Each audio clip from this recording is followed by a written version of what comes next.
everybody. Welcome. Thank you for joining today's call, hosted and programmed by the Jewish Democratic Council of America's Wisconsin chapter. I'm Linda Frank, a co-chair of JDCA Wisconsin chapter, along with Richard Schwalb and Marvin Tick. We call ourselves the Three Amigos, or in Hebrew, Hashloshot Chaviri. In the 2 years since its founding, in August of 2017, JDCA has established itself as the national voice of Jewish Democrats, advocating for Jewish and democratic values such as combating the rise of hatred, bigotry, and anti-Semitism, expanding access to affordable health care, and supporting voting rights and access. In Wisconsin, we will play an important role in turning out the Jewish vote for Joe Biden and other Democrats who reflect our Jewish and democratic values throughout our state. We know this election will be close and Wisconsin will be critical. We have a lot of work ahead. Yesterday's Wisconsin Supreme Court decision is just one more formerly unthinkable example of how just plain cruel and backward some of our elected officials are. Whatever happened to our state slogan, forward? Fortunately, we have Senator Tammy Baldwin as a standard bearer for this slogan and for Wisconsin's progressive tradition.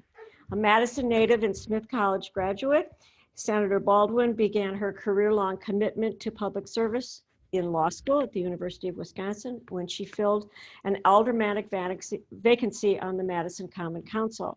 She went to the Dane County Board of Supervisors, the Wisconsin State Assembly, the U.S. Congress in 1998, and the U.S. Senate, first elected in 2012 and re-elected handily, thank goodness, in 2018. While she has shattered at least 2 glass ceilings, her legislative work has demonstrated that she's a champion of equal rights and opportunity for all. She fosters investment for innovation and science while also working to ensure that such basic needs as healthcare, student debt, veterans benefits, and banking fairness are justly accessible. Senator Baldwin is a champion of many of the issues of importance to Jewish voters, such as gun safety, access to affordable healthcare and education, and humane immigration reform consistent with our values and our history. We will have some time for Senator Baldwin to answer your questions, so send them through Zoom by clicking the chat feature at the bottom of your screen, or you can send them via email to info@jewishdem's, all lowercase, .org. That's info@jewishdem's.org. Now it is my distinct pleasure and honor to welcome our friend, Senator Tammy Baldwin. Thank you so much to take time out of your busy schedule to join us, Senator.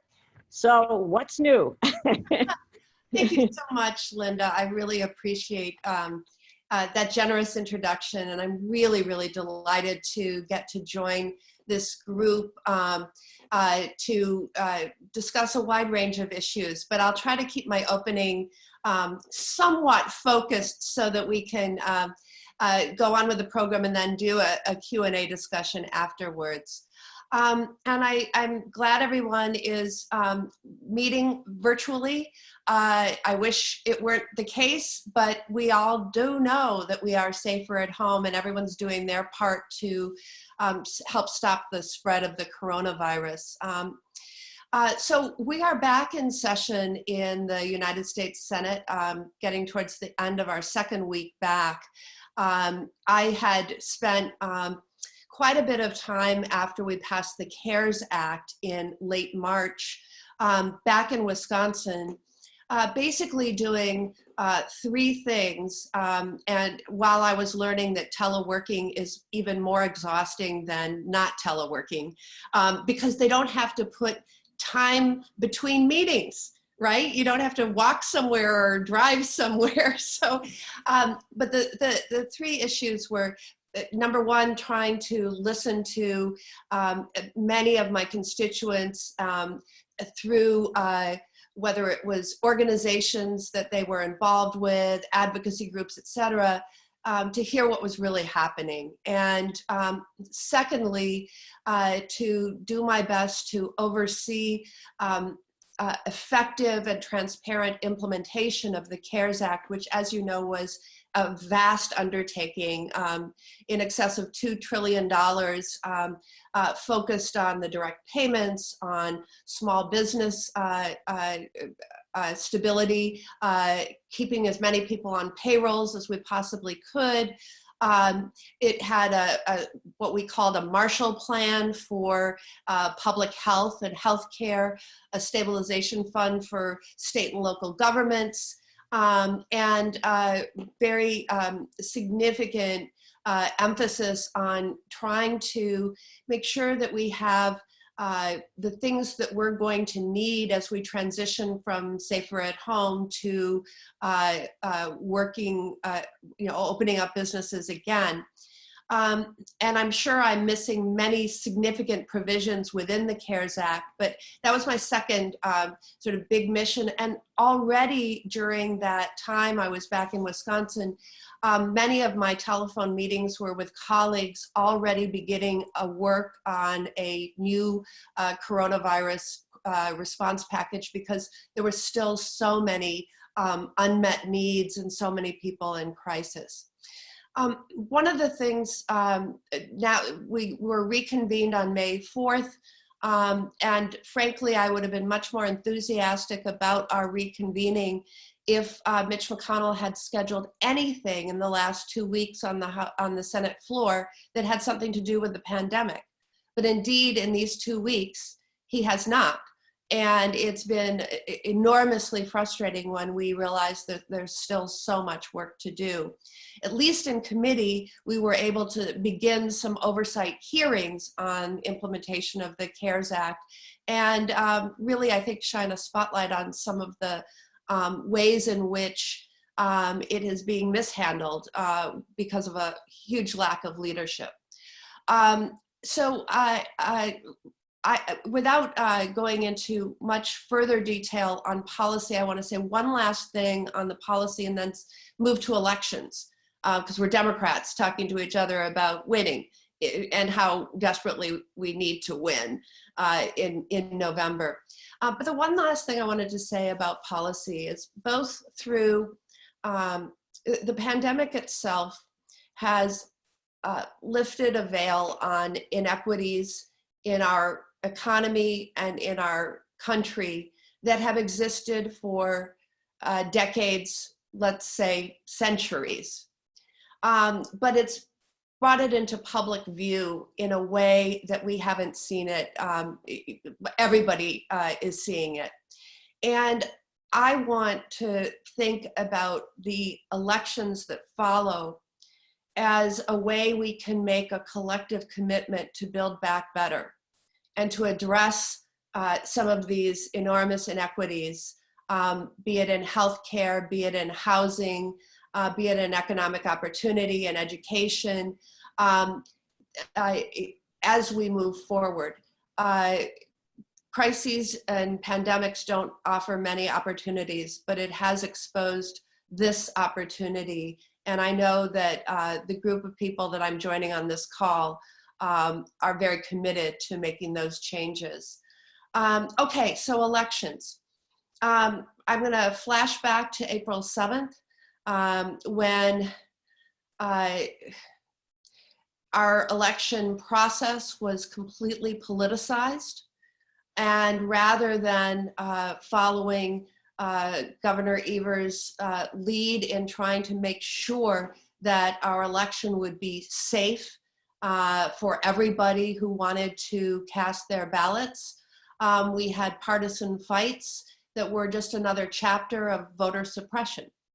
And then the Supreme Court weighed in, much like they did last evening, and made it impossible for the governor to postpone the election, and also disenfranchised many people in the process. It was really hard to think about, as Linda said, a state whose motto is forward, seeing all those actions that took us backwards. Now, thousands of people literally were disenfranchised.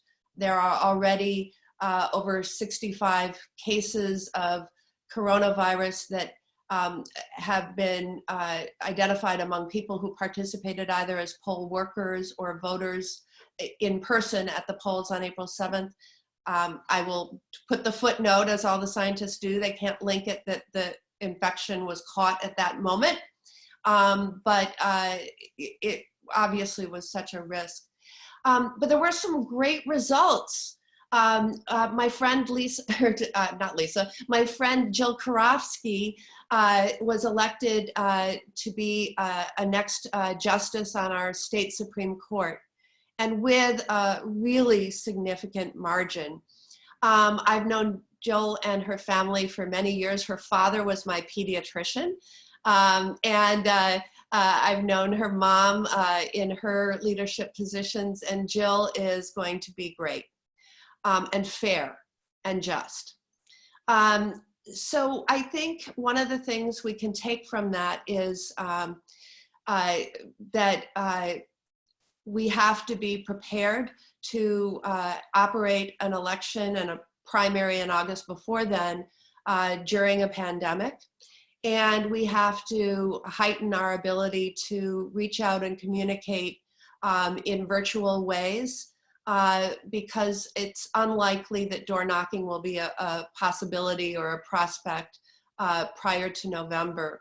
But I think we can use as a model not only Jill Karofsky's campaign, but we can look back to the elements that came together that made 2018 a year in which we elected a new governor, lieutenant governor, state treasurer, and attorney general, and re-elected me with a nearly 11-point margin.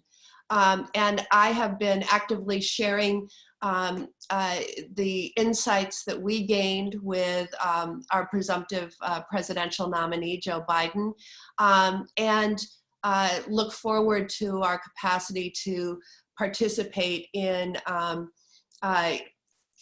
any way possible in order to make sure that we that we have a new leader who's been tested at times of crisis, particularly economic crisis, and who is committed to the working people of this country. He's committed his life. And he is also somebody who helped create the Affordable Care Act with his partner, the President of the United States, Barack Obama.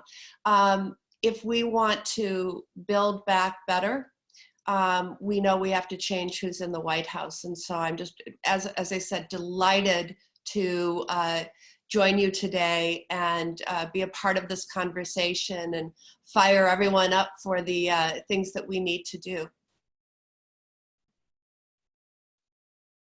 Great. Thank you so much, Senator. Thanks to everyone for joining us, and thanks to those of you who have sent in their questions. We have received quite a few questions, and we are really happy to have the opportunity to engage with you for the next 15 minutes, and then we will move to our other speakers. So we've received quite a few questions. We will start with a question from one of our Wisconsin chapter co-chairs, Marvin Tick. Marvin asks about the issue of the rise of white nationalism and anti-Semitism. Specifically, we have seen armed protesters wearing Confederate flags in our capital in Madison. Anti-Semitic incidents reported in Wisconsin increased 55% from 2018 to 2019 and 329% since 2015, according to a new report released by the Jewish Community Relations Council of Milwaukee Jewish Federation. Troubling trends in the audit also include the rise of anti-Semitic harassment, threats, and assault, increased hate group activity, and incidents with references to the Holocaust and Hitler, as well as anti-Semitic conspiracy theories, and even increased incidents in middle schools. what can the federal government do to protect the Jewish community and other minorities impacted by this? And I will just say that we do applaud the passage yesterday unanimously. I know the Senate did pass the Holocaust Education Act to provide additional funding for Holocaust education. Never has it been more needed than this moment. But thank you so much for taking our questions, and that is just the first of a few more we have for you. Wonderful. Well, let me just say it's so tragic, and the rise in recent years has clearly, in large part, been fueled by lack of leadership with our president, who has, in many instances, driven wedges and used outrageous language, including when he talked about there being good people on both sides in the face of horrendous white supremacist violence in this country. And so clearly our work together to elect a new president is some of the work. Now, I know you're asking about my substantive work and not my political work, but I just want to acknowledge that, that's something that needs to be said. And we need a leader who unites us and not divides us. Secondly, I would tell you a little bit about some of the work that we've been doing and that I've been doing in recent years.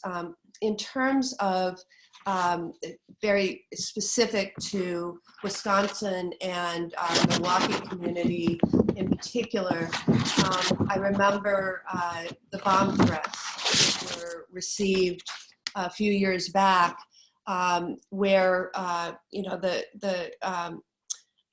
child care center had to be evacuated on numerous occasions.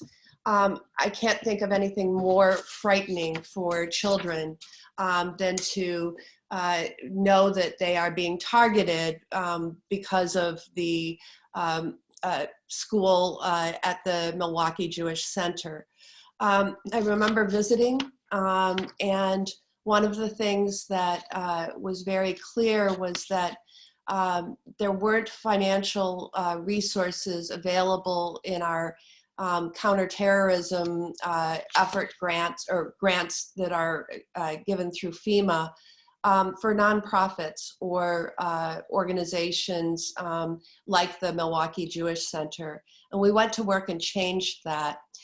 It wasn't by passage of a law. I happened to sit on the Senate Appropriations Committee, and we were basically able to do it through funding in one of our appropriation measures and making it very clear that grant funding would be available to nonprofits like the Milwaukee Jewish Center that faced threats, to improve security, to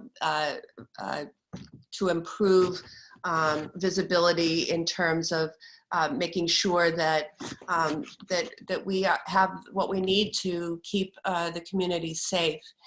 And last year, I lead one of the efforts to make sure that it's also funded and not taking away from other needs. And last year, we were able to secure $90 million. This year, I am working with colleagues to try to push that up to $120 million in the next fiscal year appropriation bill. I also am working on a number of pieces of legislation. You mentioned the bill that passed last night.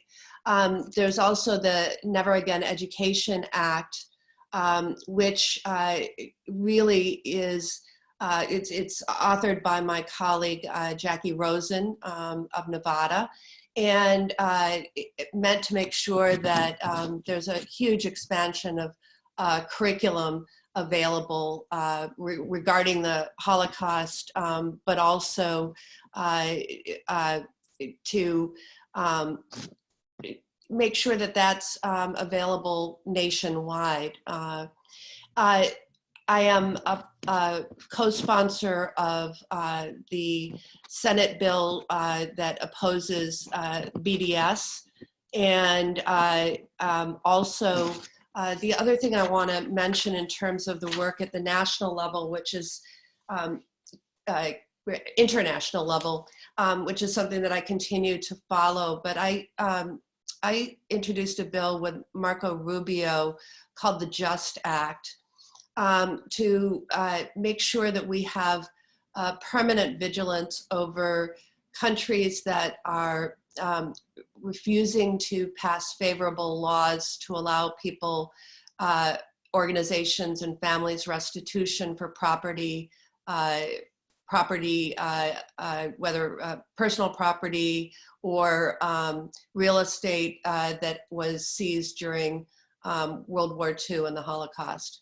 And have ended up, after that act was passed into law, having some conversations with heads of state and secretaries of state that I never predicted that I would have before. So those are some of the things that we're doing at the federal level. Great, thank you for that answer. Our next question, and we're going to combine two, starts a question from Chandra, who asks, Senator Baldwin, do you foresee the next stimulus package passing in the House and the Senate? And Ariel has added to that, we are all eagerly awaiting the next congressional package to address COVID-19. In addition to funding for states and cities, JDCA has been focused on ensuring adequate funding and resources for vote by mail. What are the priorities you would like to see included in this bill? And do you think it will include funding for vote by mail? So the HEROES Act is the name given to the recently introduced measure in the House. We, I think, began to see details on Tuesday, and the House plans on taking it up and passing it very quickly. The measure is even bigger than the CARES Act, and deals with a lot of the very difficult issues that I've been hearing from my constituents about even after passage of the CARES Act. It includes an additional economic stimulus payment. It includes a lot more relief to state and local governments that are losing revenues, responding to the pandemic, and not even knowing how they're going to keep folks who provide essential services on payroll, because that's how dire their financial situation is.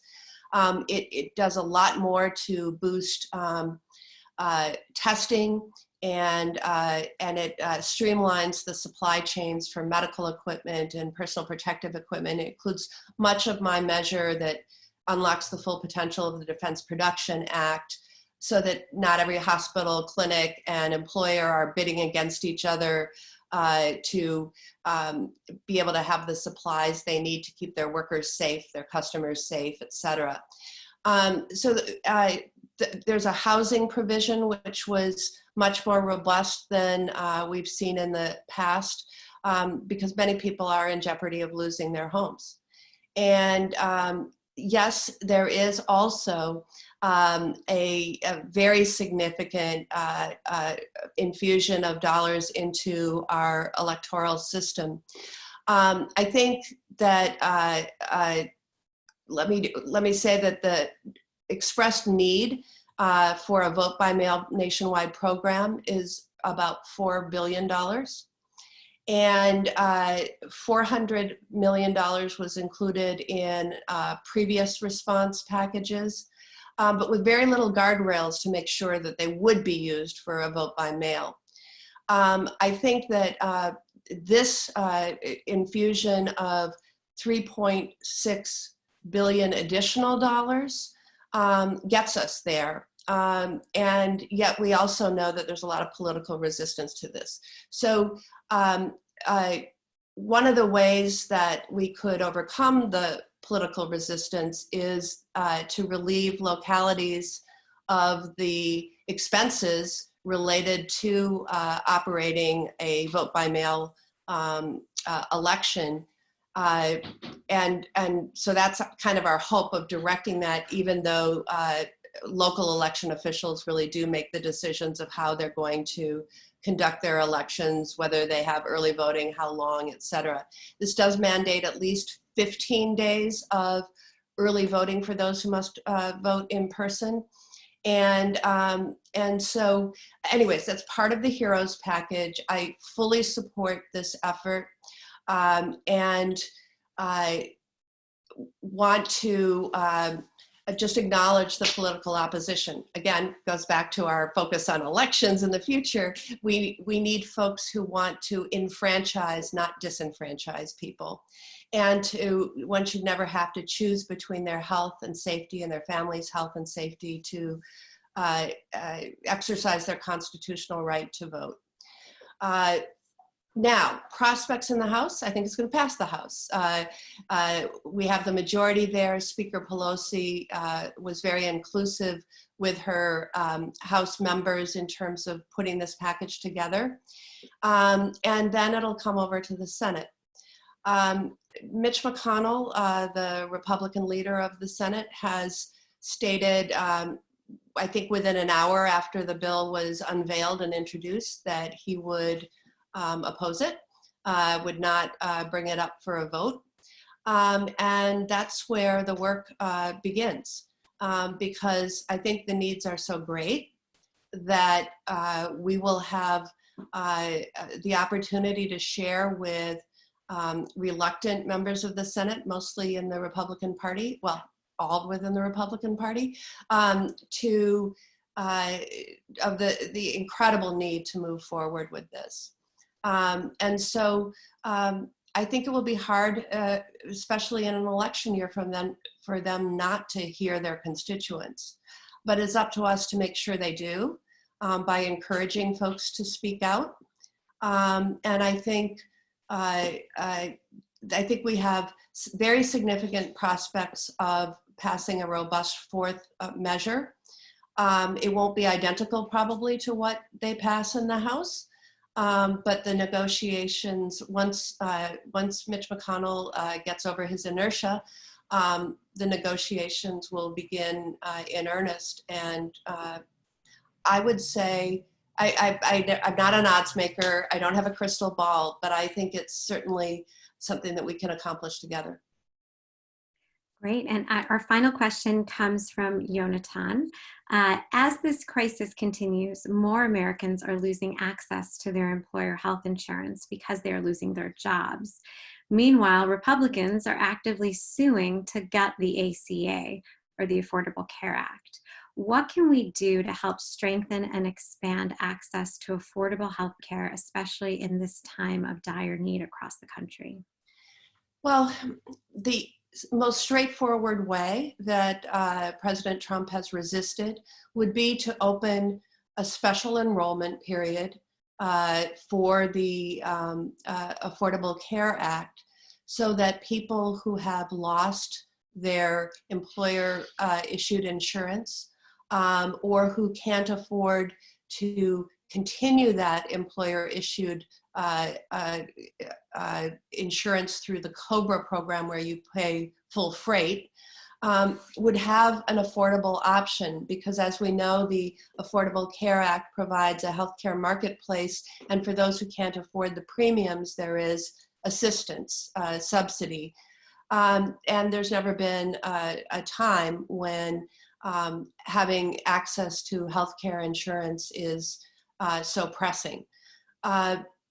The president has been asked repeatedly, I've been a part of those efforts every time, and has refused to consider reopening an enrollment period for the Affordable Care Act, and instead is basically siphoning off some of the dollars that we intended to be provided directly to hospitals to use instead for some assistance for covering the uninsured, or for paying for their health care. That's not an adequate substitute, and I'm going to continue fighting to make sure that all Americans have access to affordable, high-quality health care. Great. Thank you so much, Senator. We want to respect your time, your incredibly busy schedule, but thank you for taking time out of your day to speak with us. We are My pleasure. Yes. Great. Thank you.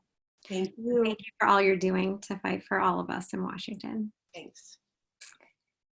Okay, so with that, we will move to the second portion of our program today. We are delighted to now introduce our next two speakers, Nancy Kaplan and Reggie Jackson. Nancy Kaplan is the co-chair of Grassroots North Shore. Nancy is a retired professor of human-computer interaction, and she is the co-chair of Grassroots North Shore, which advocates for progressive change and solutions in the North Shore region. Reggie Jackson is the head and curator of the Milwaukee American Black Holocaust Museum and a partner at Nurturing Diversity. Mr. Jackson has also taught contemporary social problems and introduction to sociology as an adjunct professor at Concordia University and worked as a special education teacher in the Milwaukee Middle Schools. He is the 2015 winner of the Eliminating Racism Award from Southeast Washington's YMCA and the 2016 Courageous Love Award from the First Unitarian Society. His group, Diversity Partners, was honored by the Milwaukee Jewish Community Relations Council in 2018. We are delighted to have both Nancy and Reggie speak with us today, and both are here to answer your questions, just as Senator Baldwin did. So please do send them in either through the Zoom chat, and I see that we received one that we weren't able to get to, so we will move that one to the second panel, no worries. But also, if you'd like to email them, email it to info@jewishdems.org. We invite you all also to join our conversation today by tweeting at us at US Jewish Dems, that is at US Jewish Dems. So we will now begin the second part of this panel. So JDCA has been very involved in and is concerned about ongoing issues that COVID-19 presents for voting. We've been advocating for funding for the post office and vote by mail, because of course you can't have vote by mail without mail. In spite of these challenges, we are all amazed by the incredible efforts that have been undertaken, including during the recent Wisconsin primary that Senator Baldwin mentioned, to help increase absentee voting and vote by mail, including other measures that were taken to encourage and promote the safety of those who showed up to the polls. We know that Republicans nationally and in Wisconsin are working actively to suppress votes and to make it harder for us all to vote, or to force us to choose between our health and our right to vote. Nancy, what can the Wisconsin chapter of JDCA and Democrats throughout Wisconsin do to help overcome these challenges before the November election? And can you tell us how voters in Wisconsin can register to vote, as well as additional important measures that we can all be advocating for to ensure access to voting in this critically important election? Okay, well, thank you for the question. It's really important that people understand what their rights are, and everybody who is over 18 and presumably a citizen of the United States and not on, as they call it, on paper, is entitled to vote. But being entitled to vote and being able to vote are two different things. So when we started down this road to isolation and staying at home, Grassroots North Shore decided that its best strategy was to encourage people to apply for an absentee ballot. And so we engaged in a huge postcarding project to reach voters on the North Shore, which consists of the 7 suburban communities north of Milwaukee and much of Ozaukee County. So we sent postcards to people, and I think JDCA could similarly send postcards to people to encourage them to get absentee ballots. This obviously was not our strategy alone, because almost 1.3 million requests for absentee ballots for the April primary were in fact made, though there were some problems with all of this. Still, that represented a huge increase from 2016 and 2018. And it looks like that trend will continue. So we have begun the same process, especially in Ozaukee County, with targeting Democratic voters, especially women in the suburbs, to request an absentee ballot. Now, it's fairly easy to do. All you have to do is go to myvote.wy.gov to get to walk through a process of requesting an absentee ballot. But it turns out that there is one stumbling block, which is uploading a picture of your photo ID. It's one of the ways that Wisconsin Republicans have sought to suppress the vote, is to make photo ID a prerequisite. At one point, we thought that if everybody just declared themselves indefinitely confined, which at that point we were, we could do without the photo ID, but it turned out that that was not really possible. So at grassrootsnorthshore.com, again, that's grassrootsnorthshore.com, we have a step-by-step, screen-by-screen explanation of how you fill out the online application and upload your picture, including links to videos that will help you through this process, and you can refer anybody to that. We're working on creating a PDF of the same thing so that people can distribute it by email. But grassrootsnorthshore.com will get you there, how to apply for an absentee ballot. And for the moment, that seems to be the best strategy, assuming, of course, that we still have a post office. Yes, we are very much hoping to still have a post office. Yes. Reggie, thank you so much for being with us today. You have been an advocate on issues of voter suppression for many years. Please tell us about longstanding efforts by Republicans to suppress votes. I liked what Senator Baldwin said specifically. We need to enfranchise people, not disenfranchise them, but we know Republicans are aiming to disenfranchise voters. So please speak to us about these efforts, including voter purges, closing of polling places, and other ongoing efforts to disenfranchise voters, including in Wisconsin. And how can we work together to overcome this? Well, thank you for having me as part of the program today. When it comes to voter suppression, it's as old as America. There have been attempts to keep people from voting, when they weren't allowed to vote, for well over 100 years of the country's early history. There have been attempts to disenfranchise Black voters, Latino voters, Asian voters over long periods of time.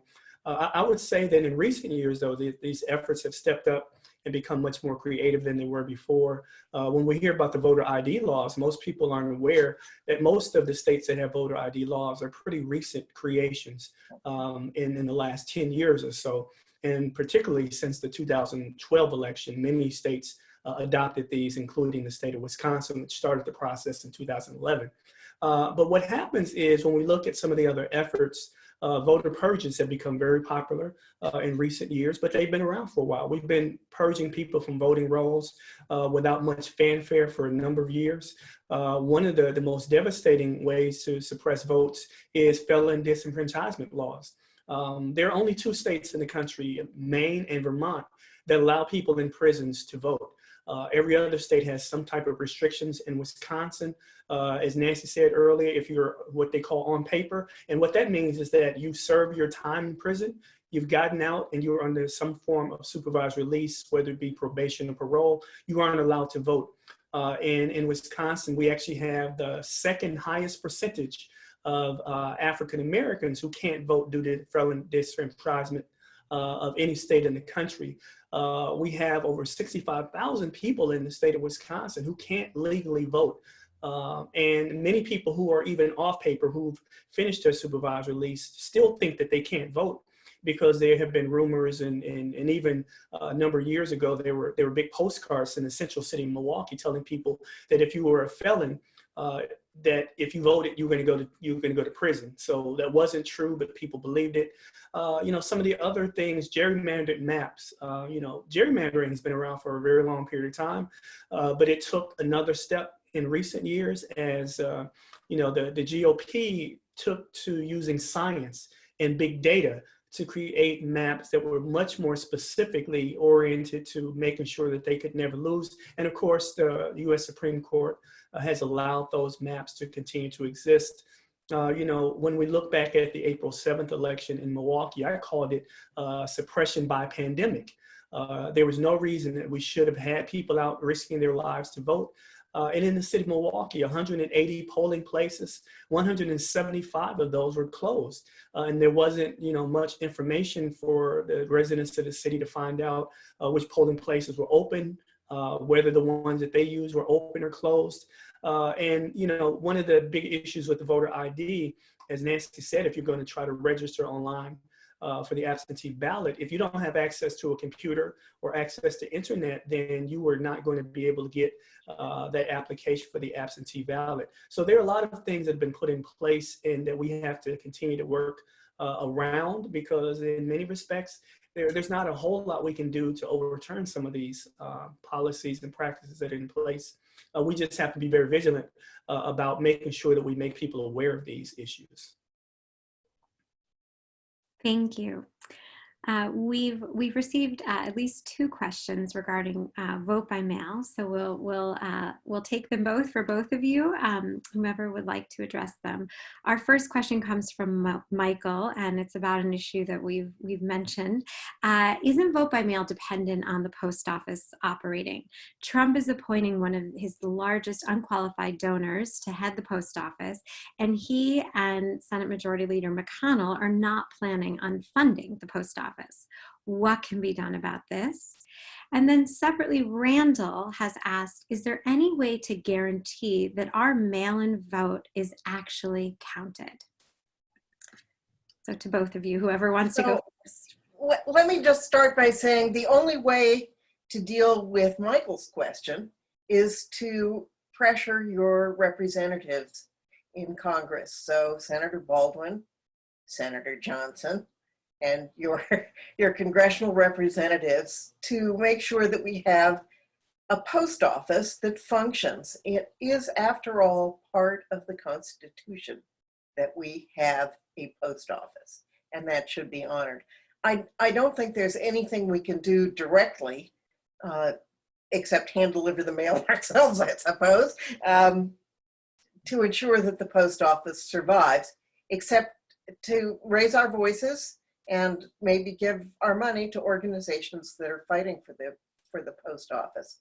As far as guaranteeing the mail-in vote is actually counted, I don't think there's any reason to believe that the votes are not counted. They're processed in pretty much the same way as ballots voted in person are processed.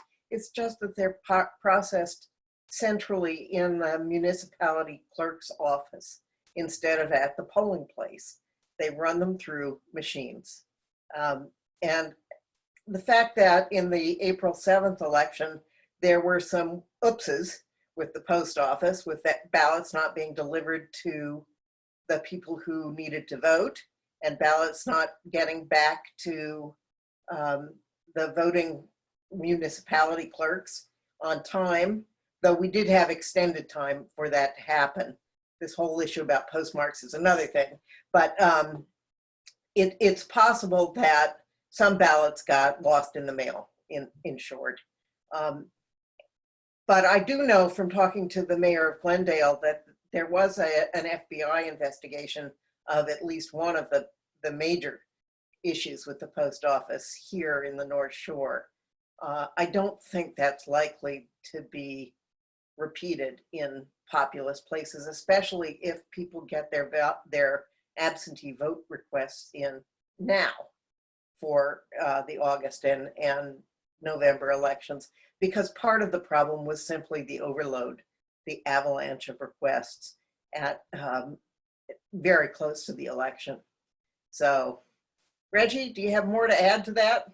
We need a post office. Yeah, absolutely. You know, I think people aren't aware of the struggles of the United Postal Service for many, many decades, particularly now that so many people pay bills online and things of that nature. We don't spend as much time in the post office. We don't go and buy stamps, you know, things that we used to do that our parents and grandparents took for granted that they had to go to the post office for.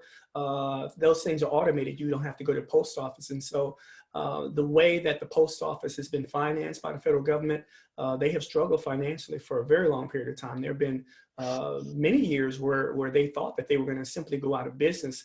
And now with the way President Trump is handling you know, control over the postal service is very scary.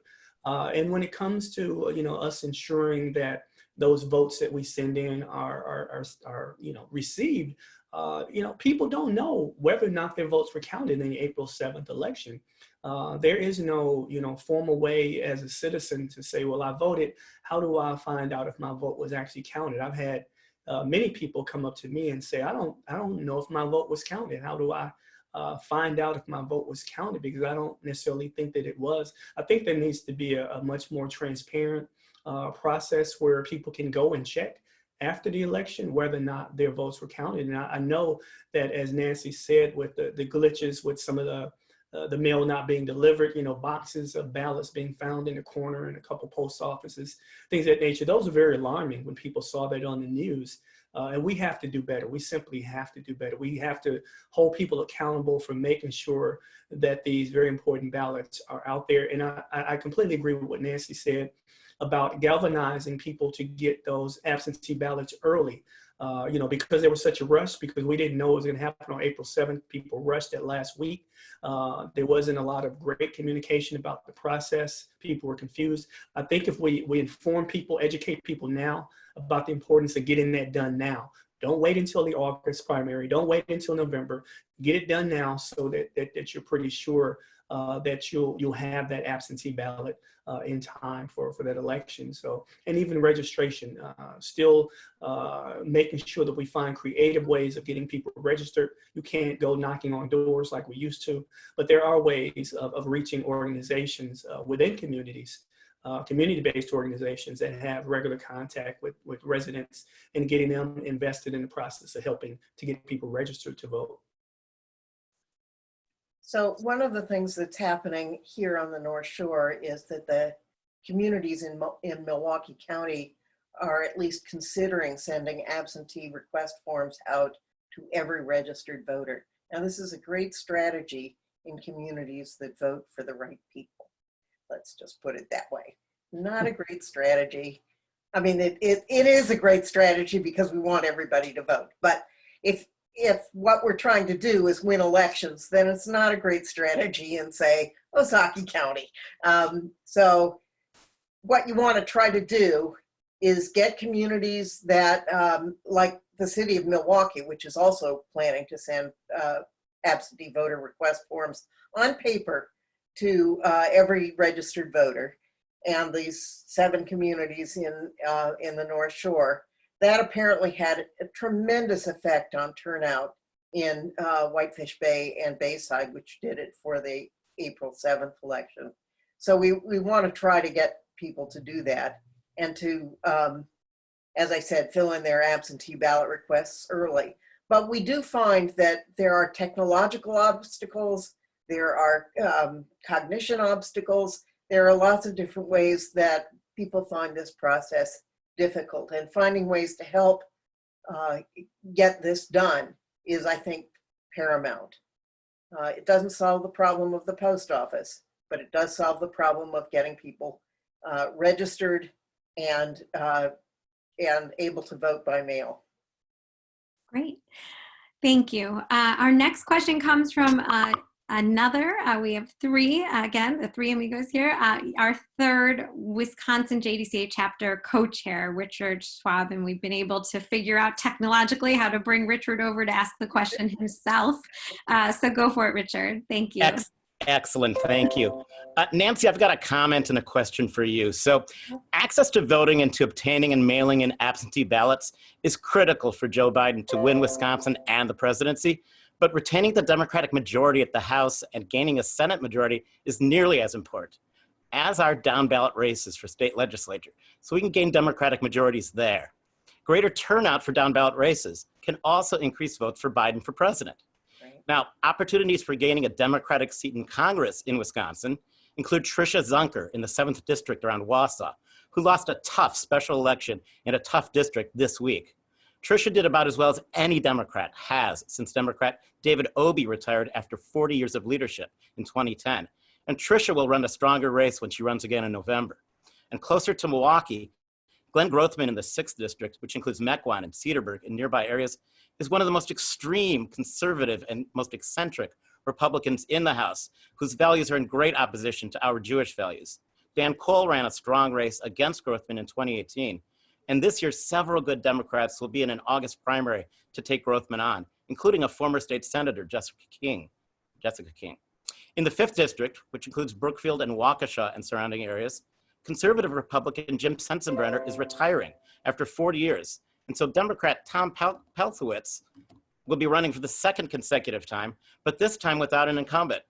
And finally, just south of Milwaukee in Oak Creek, Racine, Kenosha, Janesville, etc., there will be a Democratic primary for the 1st District, formerly held by Republican Speaker Paul Ryan, and a few years prior to that, held by Democratic leader Les Aspin for many years. So Nancy, what key state legislative races may be of particular interest to Wisconsin Jewish Democrats? Well, at the state assembly, as you probably know, every assembly member is up for re-election or election this year, and half of the state senate is up for election this year.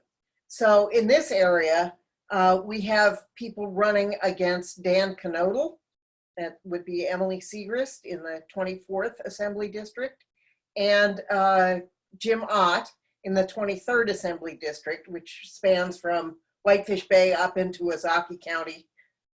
Both of these are heavily gerrymandered, of course, and the person running against Jim Ott is Deb Andraka. The person running against Dan Knodel is Emily Segrist. They are both fine candidates. They will not be on the ballot in the primary, as far as I know, because there are no Democratic challengers to them. But if you live in their districts, they are worth a look. The person who's running against Alberta Darling is Neil Plotkin. And again, in the North Shore, that will be most of our constituents. And he would make a fine senator. He's been in business for years, business for himself. He's independent-minded, and he's Jewish. So, and he's my neighbor. What could be better? He's my Mr. Rogers. And he's on the call. Hi, Neil. He's on the call. Hi, Neil. Yes.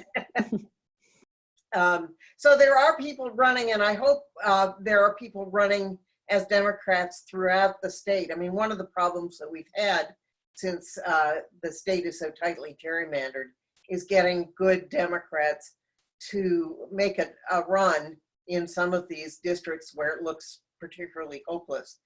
So Tricia Zunker's race is to be commended.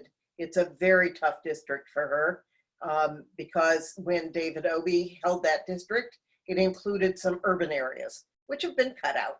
So it's worth stressing that it's important to vote all the way down the ballot. And that includes the DA in Milwaukee County is up for re-election, the Register of Deeds, and there are several other offices as well. We won't know exactly what's on the primary ballot until after nomination papers are certified on June 1st. But shortly thereafter, we will know everybody who's running and who will be on the ballot. And Grassroots North Shore will have an account, at least in this area, of every statewide race. And you should make sure that you get yourselves informed especially if there are multiple Democrats running, because we want the strongest and the most value-oriented Democrats to win in the primary. So thanks for the question. You're muted again. Richard. Yes, excellent, Nancy. Thank you very much. Very helpful and very important information.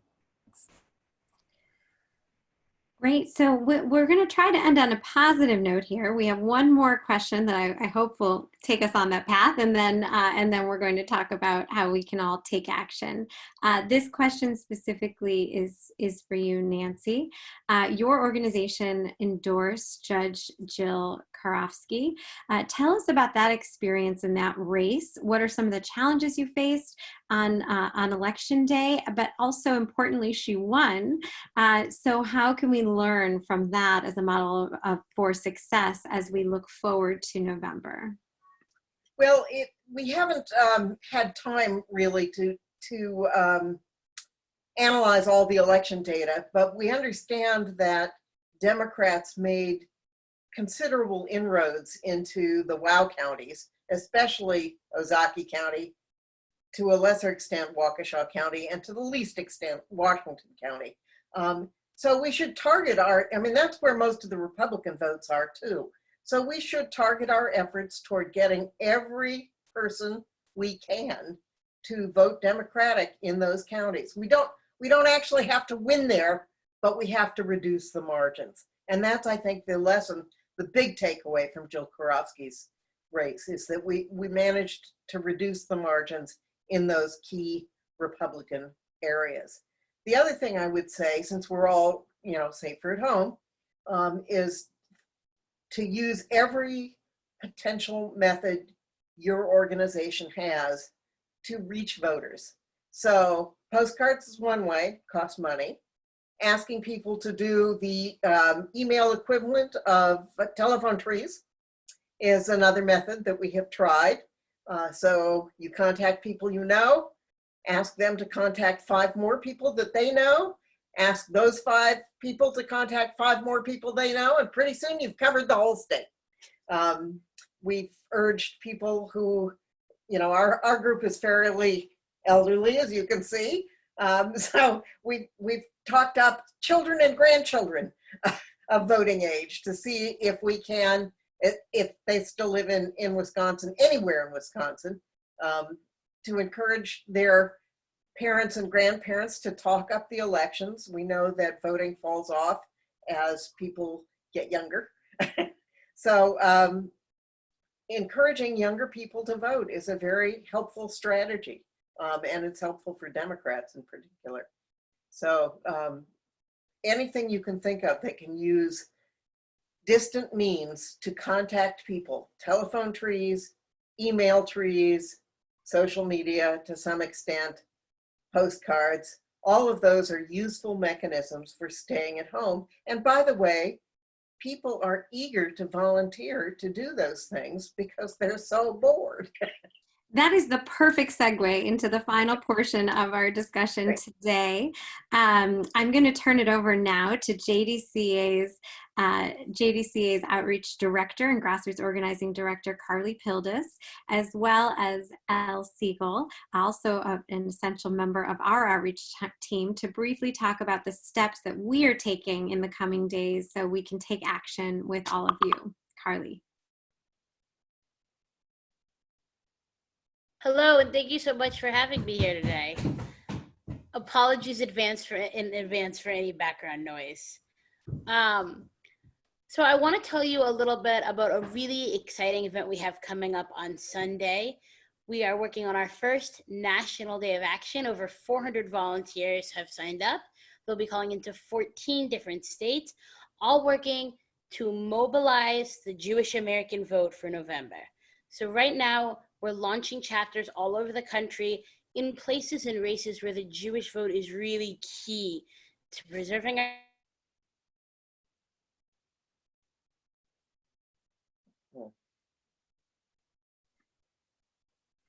I can't tell if everyone's frozen or just Carly. I think just Carly at the moment. Okay, so Elle, can we turn it over to Elle now? Oh, Carly, I think, Carly, are you back now? You froze for a sec, but. I'm here. Can you hear me? We heard you, you froze. We're just as we were getting into the good stuff, the day of action. Okay. So, during the day of action, we'll have hundreds, I think we have now 420 volunteers signed up from all around the country.